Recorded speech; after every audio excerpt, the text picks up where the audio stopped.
So, ons is in Handelinge 18, nou, ons het Paasnaweek gehad, en ons het Visie Sondag gehad, so daar het 'n paar goeders gebeur, toe ons, vandat ons laas in Handelinge was. So, ek wil net so vinnig vir julle oorsig gee van waar ons onsself huidiglik bevind.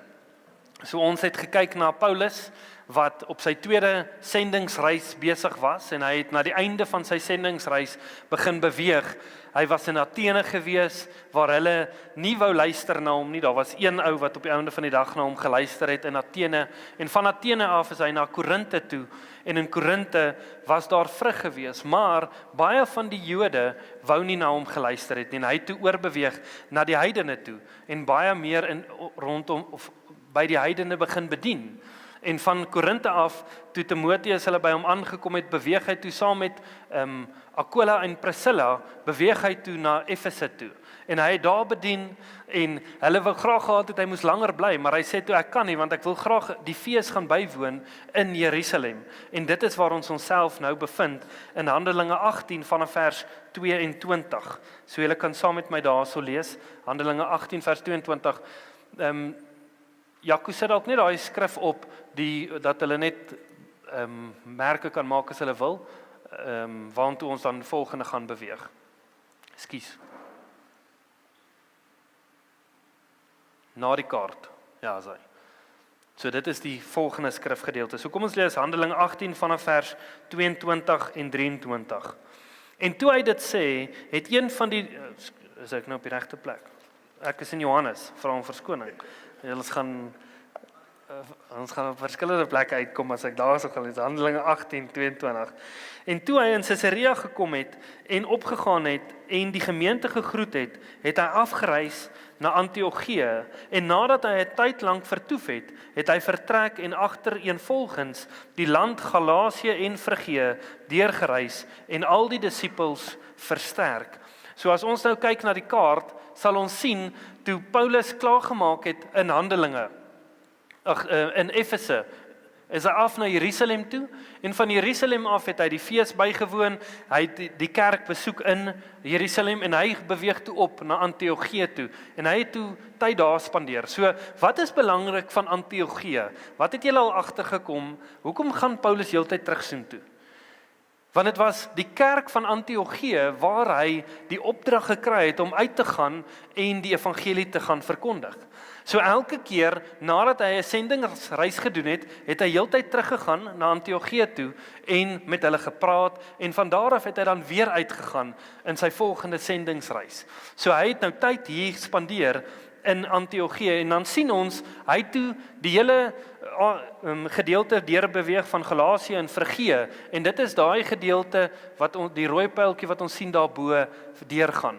En hy het oralste gegaan, die kerke of die disippels wat hy na die Here toe gelei het, het hy gegaan en hulle net gestig en bemoedig. So hy het heeltyd teruggegaan en mense bemoedig en gestig wat hy die evangelie meegedeel het. So kom ons, voordat ons nou aangaan in Paulus, gaan ons nou 'n gedeelte lees vanaf vers 24 tot 28 oor 'n spesifieke man met die naam Apollos. Kom ons lees vanaf vers 24 tot 28. En 'n sekere Jood met die naam van Apollos, wat in Alexandrië gebore was, 'n welsprekende man, het in Efese aangekom, en hy was magtig in die skrifte, en hy het onderrig ontvang in die weg van die Here, en vurig van gees het hy gespreek, en die dinge aangaande die Here noukeurig geleer, alhoewel hy net van die doop van Johannes geweet het. En hy het vrymoediglik in die sinagoge begin spreek, maar nadat Aquila en Priscilla hom gehoor het, het hulle hom by hulle geneem en hom noukeuriger die weg van God uitgelê. En toe hy wou deurgaan na Agaia, het die broeders hom aangemoedig en aan die disippels geskrywe om hom te ontvang. En daar aangekom was hy deur die genade die gelowiges tot veel nut, want hy het die Jode kragtig in die openbaar verleë en deur die skrifte bewys dat Jesus die Christus is. So ons sien hierso 'n man met die naam Apollos. Nou wie is hy? Hy was 'n Jood gewees. Hy kom uit Alexandrië uit. So dit is 'n gedeelte in Egipte waar hy vandaan gekom het. En hy het 'n baie goeie vermoë gehad om te kommunikeer. So hy was 'n baie goeie spreker gewees. En dit is 'n gawe wat party mense word met dit gebore, party mense moet dit ontwikkel, en van ons, soos ek, sukkel baie met dit, maar die Here is genadig in dit, en hy gee ons die vermoë om voor mense werklik te kan praat, en hulle te kan oortuig van wat aangaan. En hy was baie geleerd in die geskrifte van die Ou Testament. Maar hy het net geweet tot en met dit wat Johannes bedien het. So wat het Johannes bedien? In Markus 1 vers 1 tot 8 sien ons wat het Johannes bedien. En ek wil dit net vir julle lees. Markus 1 vers 1 tot 8.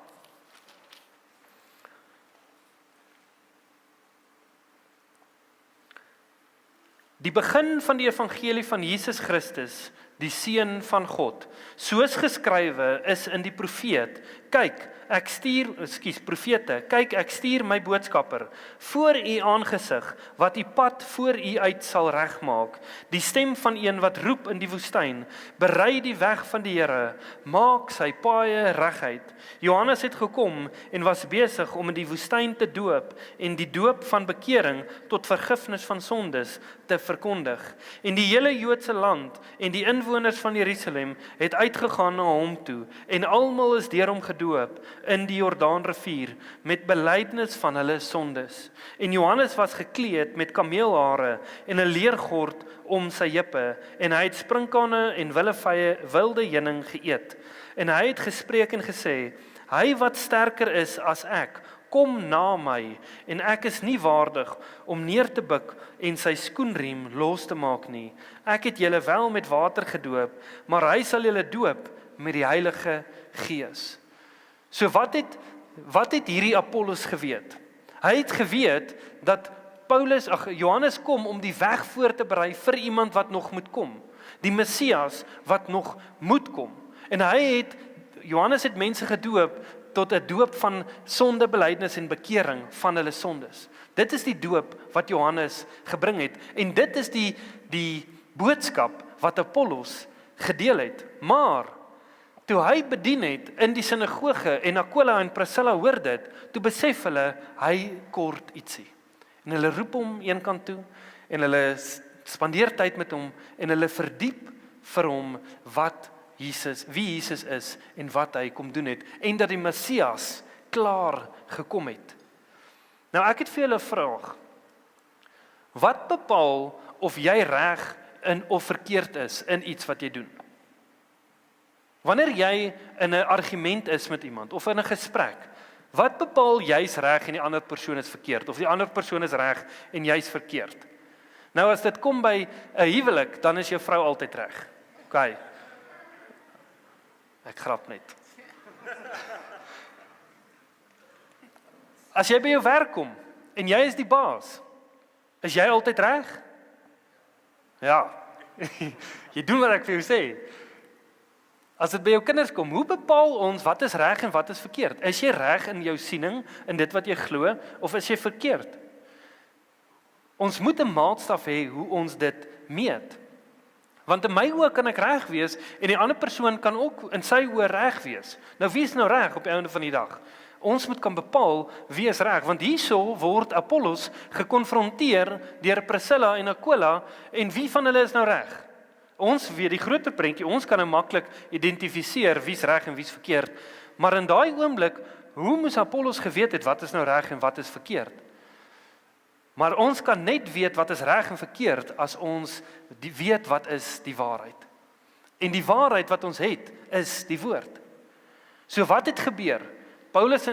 Priscilla en Aquila het 10 teen 1 die Ou Testament gaan vat en hom verdiep in Jesus, in wat hy moes doen. Want ons het, toe ons gepraat het oor Jesus se intog na Jerusalem, kon ons uit die woord uit die Ou Testament presies geweet het wanneer die Messias moes kom.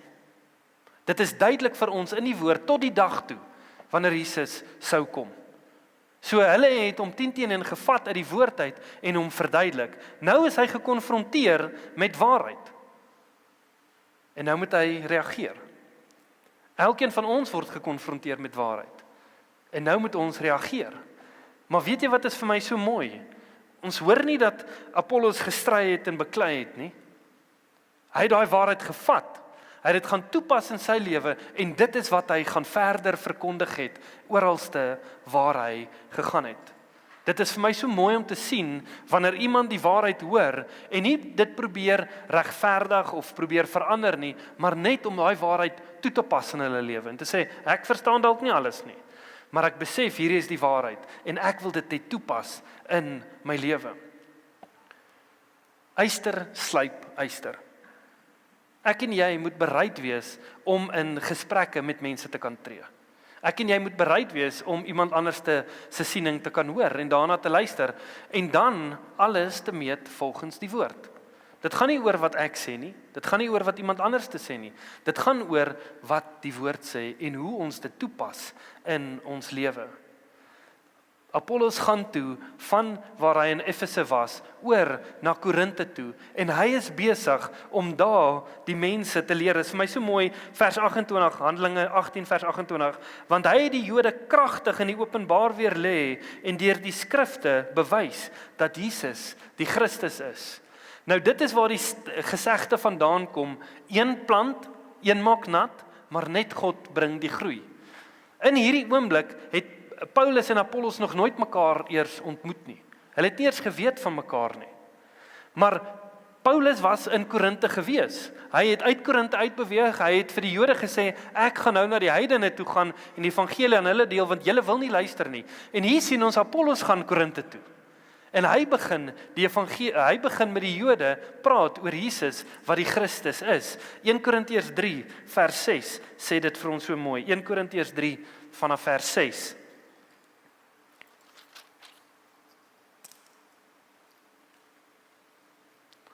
Ek het geplant, Apollos het nat gemaak, maar God het laat groei. Is dit nie mooi om te sien hoe die Here genadig is? Waar die Jode teen Paulus was. Hulle wou nie na hom luister nie, maar hy het saadjies geplant. En toe kom Apollos en hy maak nat. Maar daar's net een wat die groei bring. En dit is Jesus Christus. God gebruik twee mense wat mekaar van geen kant af ken nie, maar wat tot die waarheid gekom het. Elkeen op hulle eie manier het hulle die waarheid gehoor van Jesus Christus. En hulle gaan deel daai waarheid met dieselfde groep. Die ene het hulle verstoot en die ander ene het meer gehoor. My en jou werk is nie om mense te probeer oortuig van die woord nie, van wat reg en verkeerd is nie. My en jou werk is om te plant en nat te maak en te vertrou dat die Here die groei sal bring. Die Here wil elkeen van ons gebruik om te plant of om nat te maak. Ek en jy moet hom vertrou om die groei te bring. En nou gaan ons weer terugbeweeg na Paulus toe in Handelinge 19 vanaf vers 1 tot 7. En hierdie is 'n baie interessante gedeelte wat ons nou gaan behandel. Handelinge 19 vanaf vers 1 tot 7. En terwyl Apollos in Korinte was, het Paulus die boonste landstreke deurgereis en in Efese aangekom. En daar het hy sommige disippels gevind. En hulle gevra, het julle die Heilige Gees ontvang toe julle gelowig geword het? En hulle antwoord hom, ons het nie eens gehoor dat daar 'n Heilige Gees is nie. En hy vra hulle, met watter doop is julle dan gedoop? En hulle antwoord, met die doop van Johannes. Daarop sê Paulus, Johannes het met die doop van bekering gedoop en aan die volk gesê dat hulle moes glo in die een wat na hom kom. Dit is in Christus Jesus. En toe hulle dit hoor, is hulle gedoop in die naam van die Here Jesus. En Paulus het hulle die hande opgelê en die Heilige Gees het op hulle gekom en hulle het met tale gespreek en geprofeteer. En altesaam was hulle omtrent 12 manne.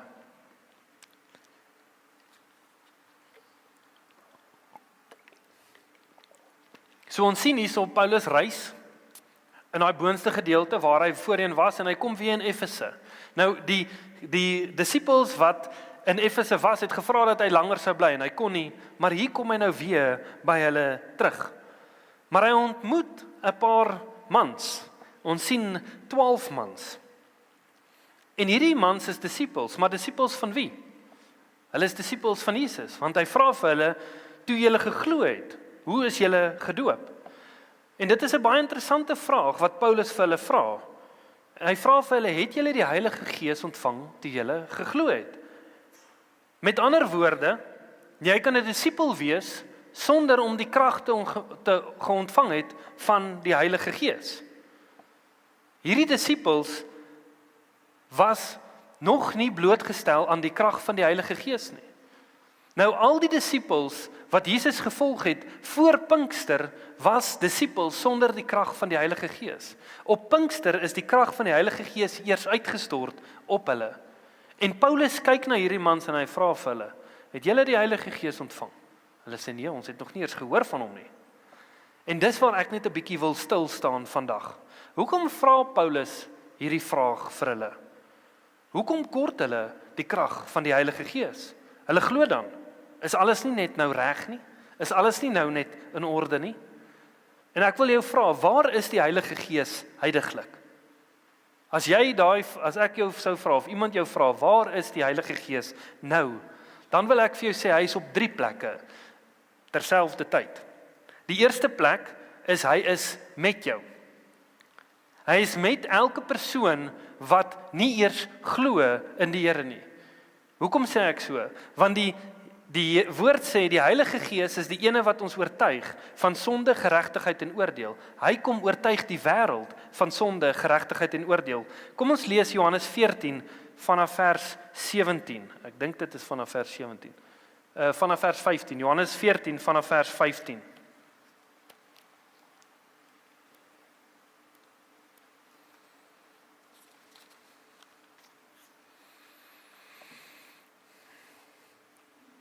As julle my liefhet, bewaar my gebooie, en ek sal die Vader bid, en hy sal vir julle 'n ander trooster gee, om by julle te bly tot in ewigheid. Die Gees van die waarheid, wat die wêreld nie kan ontvang nie, omdat hulle hom nie sien en hom nie ken nie, maar julle ken hom, omdat hy by julle bly en in julle sal wees.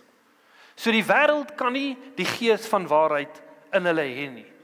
Maar die Gees kom en hy kom oortuig die wêreld van sonde, geregtigheid en oordeel. En dit lees ons in Johannes 16 6 vers 9. Ekskuus, Johannes 16 vers 8. Blaai gou soontoe, Johannes 16 vers 8.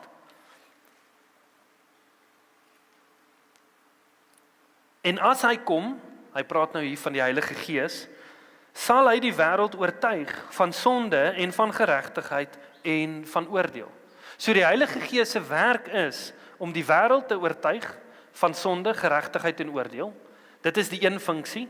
So voor bekering het die Heilige Gees die werk gedoen om my te oortuig dat ek 'n sondaar is, dat ek 'n redder nodig het en dat ek nie reg is met 'n heilige God nie. En die tweede plek waar ons die Heilige Gees kry is, hy is in jou. Wanneer jy 'n Christen word, wanneer jy jou lewe vir die Here gee, dan kom woon die Heilige Gees binne in jou. Ons sien dit in 1 Korintiërs 6 vanaf vers 19. Julle kan soontoe ook blaai. 1 Korintiërs 6 vanaf vers 19.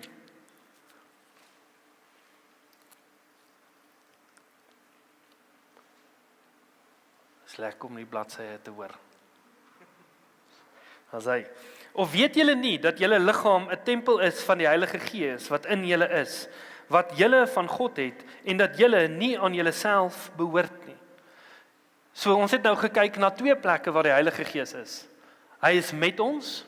Hy is die ene wat elke persoon oortuig van sonde, geregtigheid en oordeel. Dit gebeur voor redding. En dan as jy gered is, kom die Heilige Gees en hy kom woon binne in jou. Wat is die primêre rol en doel van die Heilige Gees wat binne in jou kom woon? Die primêre rol, daar's baie werk wat die Heilige Gees kom doen in 'n gelowige. Maar die primêre rol en doel wat hy kom doen is, hy kom bevestig met jou gees dat jy 'n kind van God is. Wanneer jy jou lewe gee vir die Here, dan kom die Heilige Gees en hy maak sy woning binne in jou en hy getuig met jou gees dat jy God se is. Dit is 'n baie belangrike werk wat die Heilige Gees kom doen. Jy hoef nie te wonder nie. Jy kan weet, jy is 'n kind van God, want die Heilige Gees kom bevestig met jou gees dat jy 'n kind van God is. Ons hoef nie heeltyd rond te loop en te wonder, is ek nou 'n kind van die Here of nie? Nee, die Heilige Gees moet daai binne in ons kom doen. Maar, wanneer die Heilige Gees binne in jou is jy nie noodwendig al effektief vir die werk wat die Here vir jou beplan het nie. Jy is nie noodwendig al effektief om die evangelie te kan gaan deel en 'n getuie te wees vir die wêreld nie. En dit is die derde plek waar die Heilige Gees kom. Hy kom oor jou of op jou. Dit is om die krag te ontvang van die Heilige Gees. Wat het Jesus vir sy disippels gesê toe voordat hy opgevaar het in die hemel in? Kom ons lees in Handelinge 1 vers 8. Wat het hy vir hulle gesê?